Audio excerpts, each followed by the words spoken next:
ఈరోజు Nifty Sensex 52 week హైకి చేరాయి. Stock market ర్యాలీకి కారణాలు చూద్దాము. ఈరోజు నిఫ్టీ 50 25,709 వద్ద నిలిచింది. 124 పాయింట్స్ పెరిగింది. సెన్సెక్స్ 484 పాయింట్స్ పెరిగి 83,952 వద్ద నిలిచింది.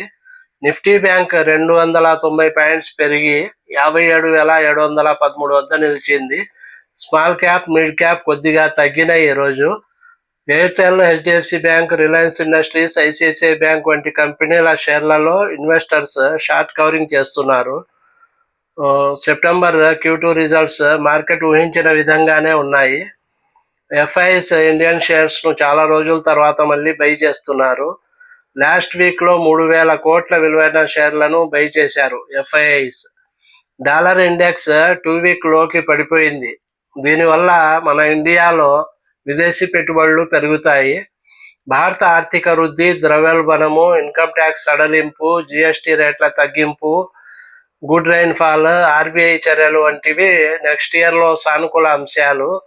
ఐఎంఎఫ్ కూడా 2026 ఫైనాన్షియల్ ఇయర్కు భారత వృద్ధి అంచనాను 6.6%కు పెంచింది.